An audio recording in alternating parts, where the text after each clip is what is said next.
अस्सलाम वालेकुम viewers, hope you all are well. तो जी आज हमारी डिस्कशन होगी फार्मूला मैथ्स और मॉलिक्यूलर मैथ्स के हवाले से। तो सबसे पहले हम अपने लर्निंग ऑब्जेक्टिव्स को देखते हैं। तो जी सबसे पहले हम स्टडी करेंगे मॉलिक्यूलर मैथ्स को, उसके बाद हम देखेंगे कि फार्मूला मैथ्स क्या होता है, और इन दोनों टर्म्स को समझने के बाद हम कुछ एग्जांपल्स और कुछ न्यूमेरिकल सॉल्व करेंगे जो कि हमारी बुक में भी दिए हुए हैं। ठीक है, लेक्चर स्टार्ट करने से पहले मैं आपको बताती चलूँ कि जो मॉलिक्यूलर मैथ्स और फार्मूला मैथ्स है, ठीक है, इन दोनों को फाइंड आउट करने का जो तरीक़ाकार होगा वो सेम ही होगा।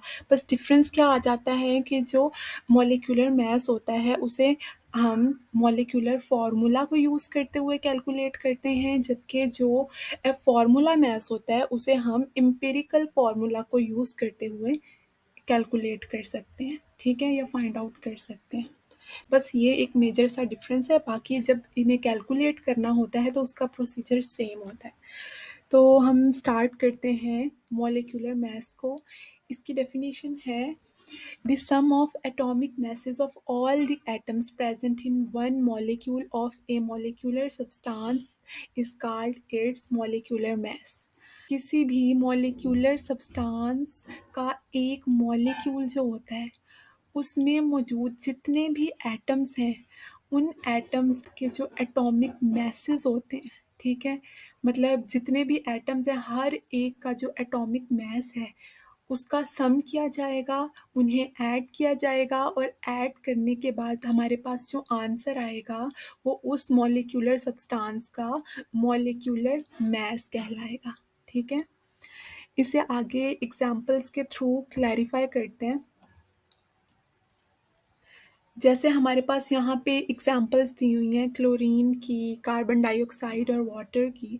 अच्छा, आपको बताऊँ कि जैसे क्लोरीन है ना, इसका नीचे फॉर्मूला दिया हुआ है Cl2, ये एक मॉलिक्यूल है। अगर हम क्लोरीन का जस्ट एटम लें तो फिर सिर्फ Cl आएगा, उसके साथ 2 नहीं आएगा, ठीक है। Cl आएगा, वो एक एटम कहलाता है, और जब हम क्लोरीन के 2 एटम्स ले लेते हैं तो वो एक मॉलिक्यूल बन जाता है।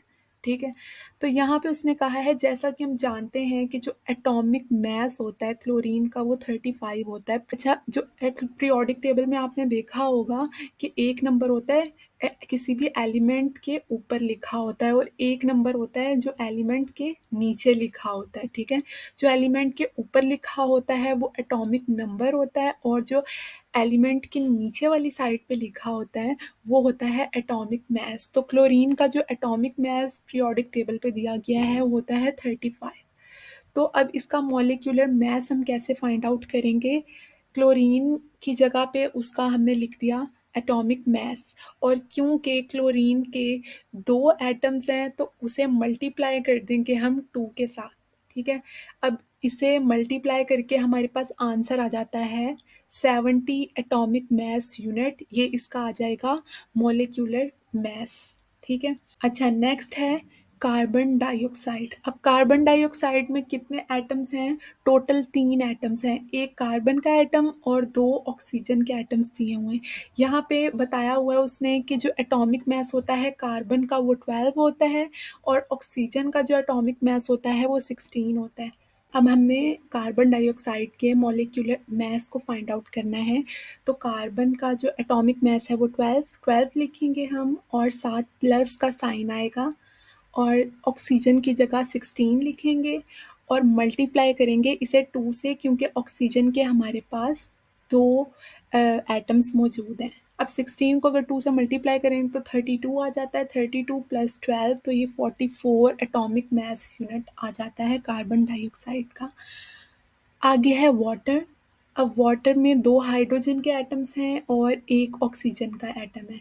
हाइड्रोजन का जो एटॉमिक मास होता है वो 1 होता है, और ऑक्सीजन का 16, तो इसका मॉलिक्यूलर मास आएगा हाइड्रोजन की जगह पे 1, और इसे मल्टीप्लाई करेंगे 2 से, क्योंकि हाइड्रोजन के 2 एटम्स हैं, प्लस 16 जो कि ऑक्सीजन का एटॉमिक मास है। अब 2 + 16 तो ये आ गया 18 एटॉमिक मास यूनिट।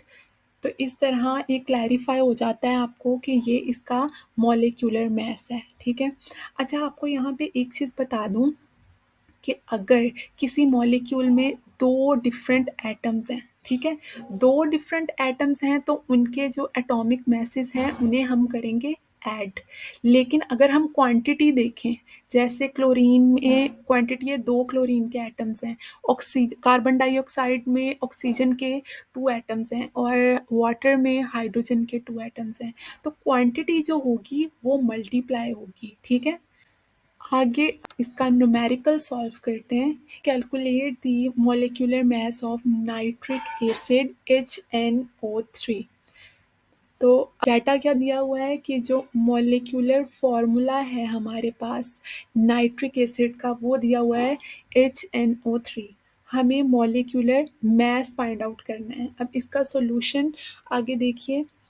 अब इसमें हमारे पास कितने एटम्स दिए हुए हैं? एक हाइड्रोजन का, एक नाइट्रोजन का 2 हो गए और ऑक्सीजन के 3 हो गए, मतलब टोटल 5 एटम्स दिए हुए हैं।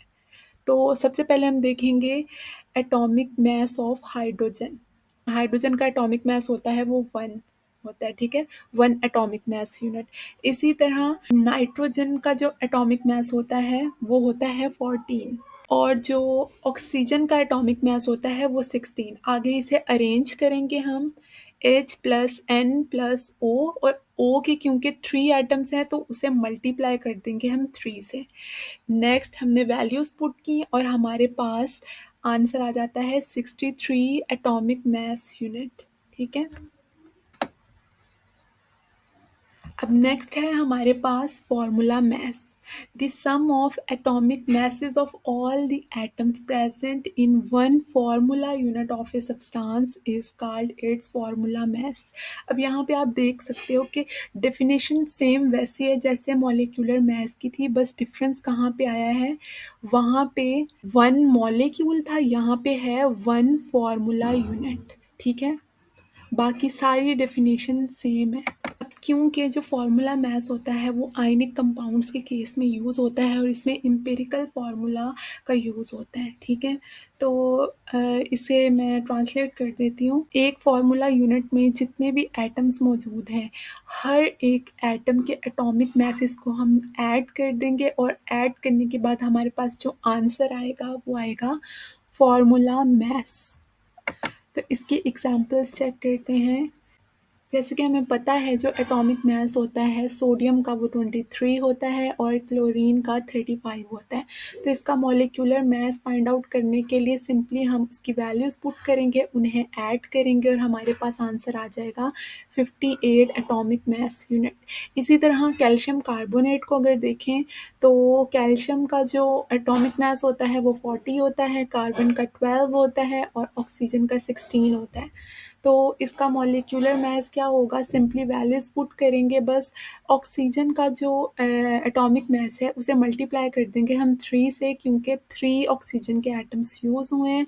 तो इन्हें कैलकुलेट करने के बाद हमारे पास आंसर आएगा 100 एटॉमिक मास यूनिट। तो इसकी आगे प्रॉब्लम हम चेक करते हैं जो हमारी बुक में दी हुई है। क्वेश्चन है हमारे पास, calculate the formula mass of potassium sulphate. तो इसका डाटा में है कि जो फार्मूला यूनिट है नाइट्रिक एसिड का वो है K2SO4 और हमें इसका फार्मूला मास फाइंड आउट करना है। तो इसका सॉल्यूशन चेक करें कि 2 एटम्स दिए हुए हैं पोटासियम के, एक सल्फर का और 4 जो हैं ऑक्सीजन के हैं। 4 6 7 7 एटम्स दिए हुए हैं। तो एटॉमिक मास ऑफ पोटासियम 39 है और सल्फर का 32 है और ऑक्सीजन का 16 है। पोटासियम के 2 एटम्स हैं तो पोटासियम को हम 2 से मल्टीप्लाई करेंगे, नेक्स्ट सल्फर और फिर ऑक्सीजन के 4 एटम्स। तो इन सबको कैलकुलेट करके हमारे पास जो आंसर आएगा वो आएगा 174 एटॉमिक मास यूनिट। तो जी आज के लिए इतना ही था। होप सो आपको आज के लेक्चर की समझ आई होगी और अगर आपको मेरी वीडियो अच्छी लगी हो तो काइंडली मेरे चैनल को सब्सक्राइब करें और वीडियो को लाइक करें, कमेंट क्या करें। ख्याल रखिएगा। अल्लाह हाफ़िज़।